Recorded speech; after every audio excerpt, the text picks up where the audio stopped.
I'll start off with, I'm curious to know what kind of sandwich you had, because we talked with Mark yesterday and he came out the gate strong saying he had a tuna and cheese panini, which made me throw up in my mouth a little bit. But Well, I'm going to disappoint you because I also had tuna. No! But it was tuna and cucumber on brown bread, plus a pasta salad and some other salad bits and pieces. So yeah. Okay, that's not as bad. Not horrendous. Welcome to the Commerce Collective podcast by Flywheel. I'm your host, Emma Irwin, Senior Editor and Specialist, and today we are continuing on our European tour to discuss omnichannel retail across the region, and of course tying in media strategies across the disparate retailers that exist. We will first get the lay of the omnichannel land, which will set us up to talk about media in such an omni environment, and we'll wrap up with a discussion on the quick commerce channel. With that, let's meet our guest. James Hanscomb. My title is Omnichannel Director in Flywheel. Beautiful. And I would like to know the last thing you purchased on Amazon. The last thing I purchased on Amazon was a bike lock. We have a great bike parking facility in the Omnicom office, and I can now park my bike in our basement, locked up beautifully to a bike rack downstairs, so it's nice and safe. Would someone from the office be stealing it? Probably not. If you look at my bike, they'd be very sad if they had to steal mine rather than someone else's. But you can never be too safe with these things. I'd like to start this podcast strong in telling me, what is there to enjoy about riding a bike? Because I can't do it. So someone said to me the other day, because I used to be a motorcyclist and they're a motorcyclist, once you've ridden a motorbike, why would you want to pedal it yourself? And so I actually had to think about this quite hard because I didn't have a ready answer. And I think there's a couple of things. One is I've always been since going to a Catholic boarding school as an 8-year-old, I've always been into basically giving myself a tough time. I hate myself enough to still get some pleasure out of causing myself some pain, which I put down to a strict Catholic upbringing. But there's more than that. I genuinely love the outdoors and I love being out in the fresh air and actually doing it with a motorbike helmet on where all you're really concerned about is you'll make the next corner. You don't really get to enjoy the mountains and the hills as much as you do on a bicycle. But actually the thing that clinches it for me is it's a sociable sport. You can potter along, and I potter at my age now, and you can chat to your buddies and you can enjoy this, a bit of modest exercise and a bit of competitiveness without going too crazy. And you have a nice chat at the same time. So Fair enough. That's a pretty good explanation. Granted where I live now, it's a little bit different, but back where I was living before this, I could get on my bike and I'd have to ride 30 miles before I ended up anywhere. So there's not really any sociable aspect to it because I would just be riding through trees and there'd be nothing other than trees for miles and miles and miles. Yeah, well, some people like that. And so I'd prefer a little bit of something else, but, a bit of solitude sometimes is a good thing. Fair enough. Okay, I'm going to ask you this question now, and then we'll come back to it at the end. But something that is just on your digital wish list that you won't actually purchase and why, but we'll come back to it at the end if that sounds good. Sounds good to me. And now, let's get to the good stuff. Prior to sitting down to record these EU episodes, I was given the note that Europe is set up for omnichannel rather than pure play e-commerce such as Amazon. But I wanted to know what that really means and how we see it in action. In terms of digital commerce media, Amazon's still the biggest game in town and the biggest EU market. So UK, France, Germany, Spain, Italy. But it's not the only game, certainly not the only game. And particularly when you go to some of the other EMEA markets, if you go to places like Poland, the Netherlands, Turkey even, Sweden, Amazon's really got its work cut out to compete with some of those incumbent local e-commerce sites that the local population have been used to using for years and which have had a few years as Amazon has grown its footprint across EMEA to really get their kind of retail media house in order. So if you look to Allegro in Poland, which is a kind of Amazon lookalike, all the locals use it. They kind of resent Amazon because it's an interloper. And all the media agencies, all the brands love using Allegro because it's their local product. So in the Netherlands, I've just had a meeting with one of our Dutch colleagues. They spend 10 times as much in bol.com as they do in Amazon. So in some markets, Amazon is the small player. And that's partly because Amazon doesn't do groceries really in Europe very much. It's very, very small. And still in retail media, the suppliers into the grocery industry, so the CPG suppliers, are the ones who still spend the biggest budgets. So really, EU5, wider Europe, there's plenty of scope outside of Amazon for retail media. And actually, one of the things that slightly grates to old lags like me who've been in this game for kind of quarter of a century or so is that people talk about retail media as if it's this new thing. It used to be called sales promotion or merchandising. It's emerged as a media offering really probably in the last 20 years, to be honest. And I think what's interesting is kind of how long it's taken for that model to mature.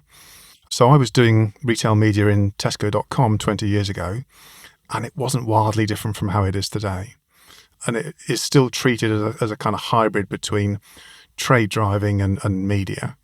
And I think, if you look in that intervening time, if you looked at things like search, social media, general programmatic media, they've all come in very quickly, adopted a highly technical approach almost from day one.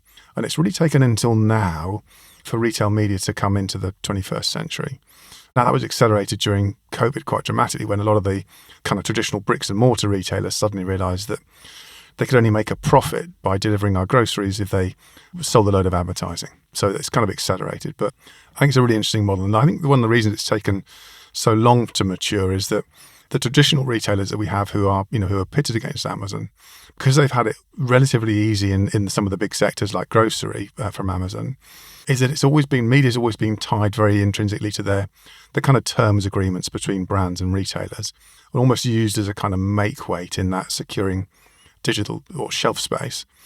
And sometimes whether or not that advertising has helped drive additional sales has been a kind of secondary importance. It's part of that handshake between brand and retailer.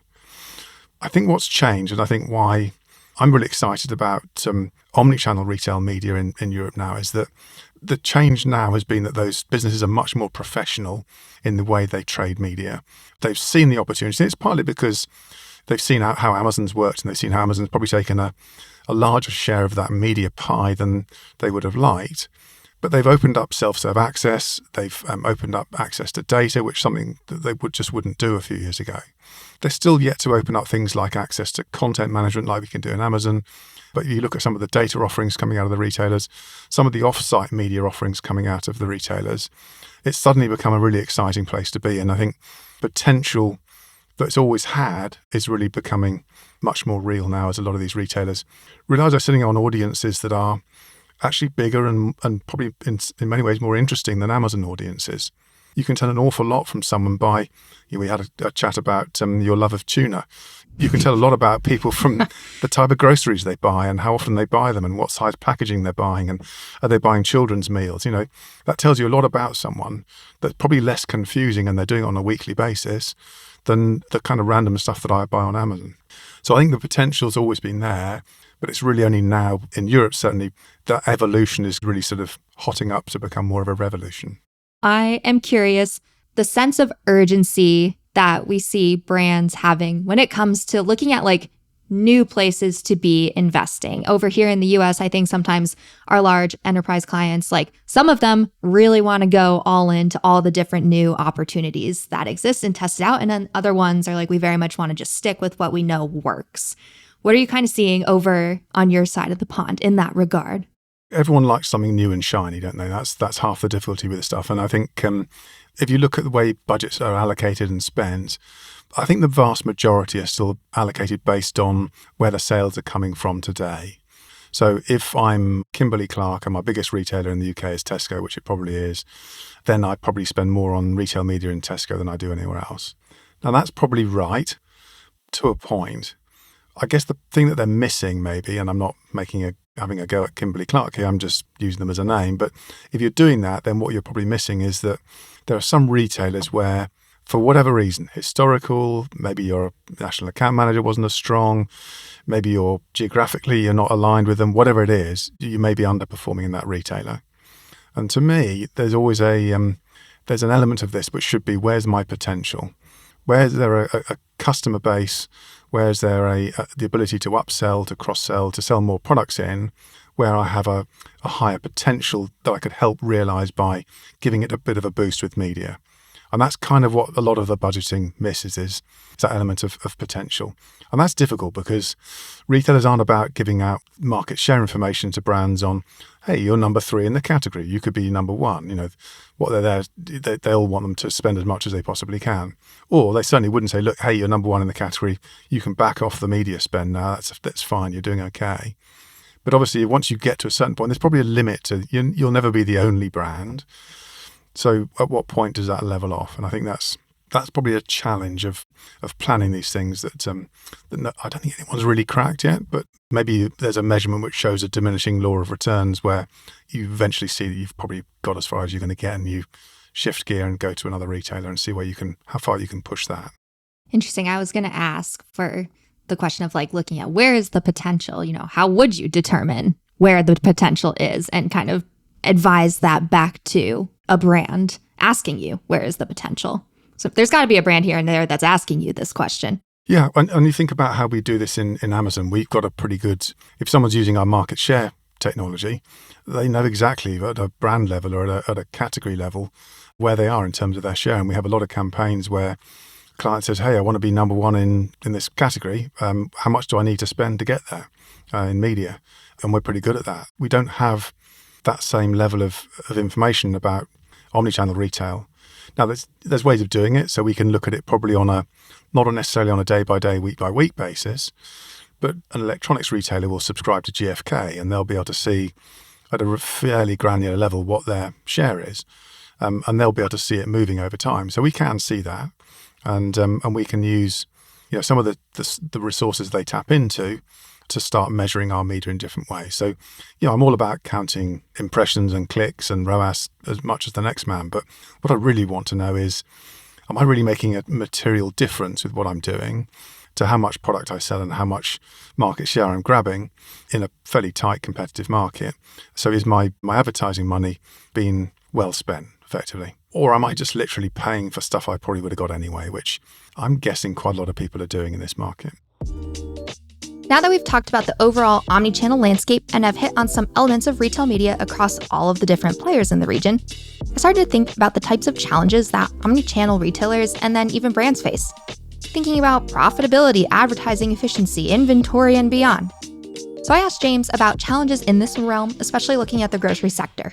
It's actually a really good question. And it's one of the thorniest problems particularly with grocery e-commerce, is that a lot of you accidentally stumbled upon a really important point here, maybe. Your unerring instinct for an interesting fact. So if you look at a lot of the e-commerce models in Europe, they've emerged from bricks and mortar retailers who realize that their customers want to buy online as well as in store. And they've kind of reluctantly been dragged into that because it costs them more. For years, they trained us to get in our cars, drive to our local supermarket, go and select all our own products, go and queue up duty-free and pay for them, incidentally almost in cash, and they didn't pay their suppliers for 30 days. So it was all sorts of ways of making quite good money. And suddenly I'm sitting at home and I'm getting on the internet and saying, right, you do that for me now. And they send someone around the local store with a trolley, and you see in there sort of picking their products, and you don't always get the best vegetables, but yogurt's on their sell by date potentially is those sorts of problems. But basically they're having to do a load of the work that I would have done for them, and I'm still paying the same amount of money for those products. So they have to sell advertising to pay for that. But the other thing that people don't really think about that much is that the product range that you have in store, whilst in some of these stores is massive, actually is not endless. And if all I'm offering is, if they're picking from my local store in Streatham, which is my neighbourhood in South London, then the only products I can select from when I go online are the ones they have in store in Streatham. Or I could go to the posh one in Dulwich and get some other quinoa or something like that, which is not available in Streatham. From an advertising point of view for the retailer, if you're an online retailer like Amazon, your shelf is endless. You can have several thousand products in the same category.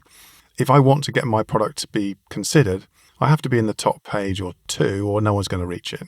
In that grocery world where you've got a limited set of products, if I search for toothpaste, I only get 2 pages of toothpaste. I actually get probably like 10. But if the main 3 brands will all be on that first page. So is there really that stiff competition for being in that top slot that you get on Amazon? Does that really encourage a really dense auction? that pushes up the price of a cost per click, so the retailer makes tons of money. Not so much. I mean, it's a bit more limited. So it's just something that probably people don't really realise that much, but it's not always clear cut that you have to spend money on media in order to be in that first page. You get your content right, you do some nice SEO in your product detail pages, you might get on that first page without having to pay for it. So why would you? Interesting. That has me thinking about, so Walmart over here. Granted, a Walmart store has about a bazillion SKUs in it anyways, but every brand can't offer their full catalog. And one of Walmart's biggest pushes this year and a little bit last year is to, for these brands where they don't have in-store agreements, put their additional catalog out on Walmart Marketplace. And so I'm kind of curious, when we're talking, I know we were just talking groceries specifically, but do you think that you're going to see more and more retailers over in Europe taking that approach where they build out this kind of more distribution and ability to build up a digital marketplace for all those products that don't fit in the store, that then increases the auction and makes them more money? Maybe. I mean, if you think about, if I take a retailer like a consumer electronics retailer, a MediaMarkt or a Currys, those products don't have a sell-by date, so it's actually much easier to store them. But if you've got inventory that's sitting in a warehouse somewhere waiting for someone to buy it, that's dead money. So no one really wants to do that, to be ready for everything, anytime, anywhere. So it's always a distribution challenge. And actually, if you think about the effect that e-commerce is having on brands, it is making them become distribution companies as much as brand sellers. They have to have product going all over the place in the right numbers at the right time in order to be able to fulfill all sorts of channels. And I think probably where the developments will take place is a lot of brands, FMCG brands will never go direct to consumer other than as vanity projects or, as a sort of, whether it's a expensive razor that you then get bought by P&G or whatever it is, it's a kind of one-off. But a consumer electronics brand or someone who's got high value products, actually it starts to make sense for them to drive some of their business to direct to consumer sites. And I think it's really interesting when you look at what Amazon is doing in things like its offsite offering, its DSP offering, Prime Video. They're thinking themselves as much as a media owner, probably more as a media owner than a retailer. I joked recently that, and it was only half a joke, that Amazon, the only reason Amazon still sells stuff on the website is so they can measure the effect of their advertising.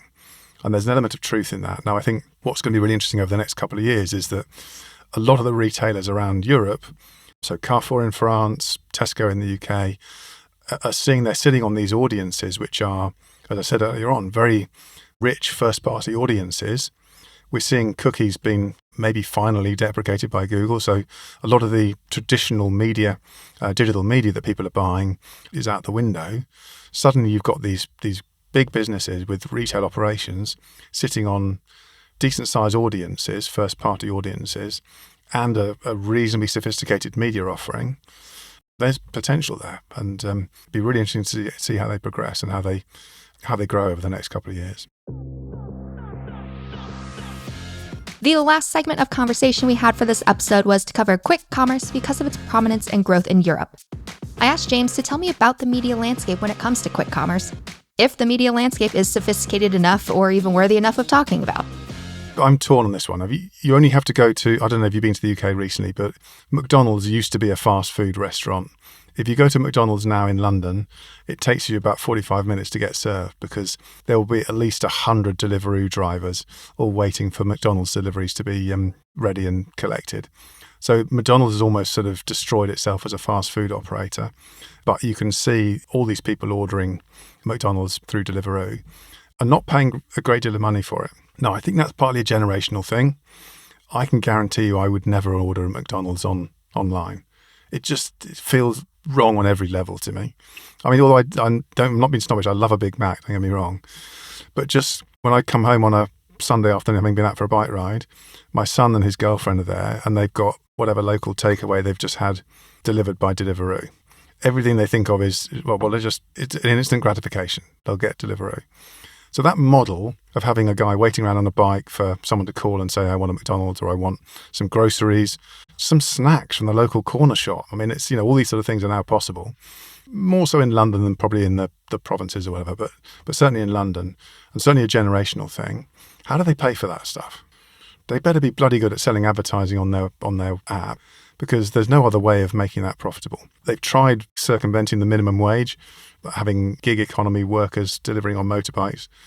It's just a really expensive model to run, so you've got to fund it with advertising. I think we've seen a fair bit of shakeout already in the delivery market. There was a sort of sudden growth in people needing stuff delivered because they wouldn't venture out of their homes. Since then, there's been a fair amount of consolidation, but I think you will get some winners. And I do think those winners will be those who convert their audiences into a profitable asset, much the same way that someone like Instacart has in the US, not necessarily by being a retailer or selling product, but by being a really, really good middleman and having a really effective and easy to buy into media offering that funds it. So I think there will be some winners. I mean, I suspect Deliveroo will be one of those winners. I'll also be fascinated to see, so in a classic sort of defensive move, some of the retailers have launched their own, instant gratification home deliveries, limited range, half-hour, 1 hour delivery slots and so on. Tesco have got Whoosh, Ocado have got Zoom. The clue's in the name. It's sort of whoosh there, I'm guessing those guys are tanking in terms of revenue at the moment, but it's a defensive mechanism. If those things survive, it'll be because they have certain advertisers who really want to capture that market, to become either they use that to gain market share, or they use it because their products are the sort of products you buy when you're hungover or when you're hungry or whatever. They're sort of instant gratification sort of products. And if they make it work and they keep it, it'll be because they've managed to fund it effectively through attracting a different set of advertising from a different set of brands. But I think the jury's out for me whether that's going to be long-term profitable. But then I guess my generation is probably on its way out, and that generation who look for the instant gratification of, I want it now, I'm not waiting, I want it in 10 minutes, I can't be bothered to move off the sofa. That might be the generation that makes this stuff work. Ouch. But I usually like to get in my car and will drive the 5 minutes down the road, because if I walk, I'll get hit by a deer or something like that. But fair enough. Narrating Emma here before we wrap up with the digital wish list. Quick clarification on my last point there, because the full thought did not actually make it out of my mouth during the recording. That happens often. If I get hit by a deer, what I meant was that I will get in my car to go to the store 5 minutes away, which I know baffles Europeans, but without my car, I have to cross a major highway with these big barriers on foot that many deer unsuccessfully try to cross, hence why I might get in my car to go to the store, because if not, I will probably get hit with another car or a deer. Point of all of that was that I might be Gen Z, but at least I'm Gen Z that will get in its car to get off the couch. Case closed. On to James's digital wish list. Everlasting life. No, So I talked about my love of cycling and the fact that I bought a bike lock. I've entered this insane event in September, which is clearly going to be way too hard for me. I'm just too old, too unfit, too fat, whatever. It's an 8 day is the cutoff, ultra off-road bike race that starts in Menton on the south coast of France and finishes in Geneva, with something like 23,000 meters of climbing in between off-road. And I'm clearly in no shape to do that. But if there's any gadget that I can find on Amazon or anywhere else that makes me faster, lighter, fitter, younger, I mean, more attractive would be nice, but that probably won't matter so much. But generally bulletproof, then I would definitely buy it. In fact, I will buy lots of things hoping they will deliver that, even if they don't. At that point, you might just need a rocket. You've got it. That's what it is. A motorbike. Why didn't I think of that? That's like the Iditarod for biking. I think the Iditarod usually lasts 8 days. Is that a thing that people outside of the U.S. know of? Never heard of it. Dog sled race where they go through Alaska for 100 or maybe it's even hundreds of miles. But interesting. All right. That was such an odd tangent for me to go on. I think that's everything. Well, it's been a pleasure. On the topic of dog sledding, if you ever want to learn more and or cry for multiple reasons, you should watch 8 Below. That was happy. Anyways, with that, we have made it to the end of another episode of the Commerce Collective podcast and have now given Europe a slightly comprehensive spotlight on the show.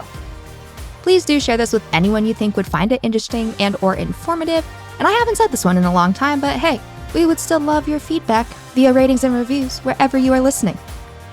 As always, if you're interested in learning more about Flywheel, I'm your girl, Emma Irwin, and we'll see you next time. Mush!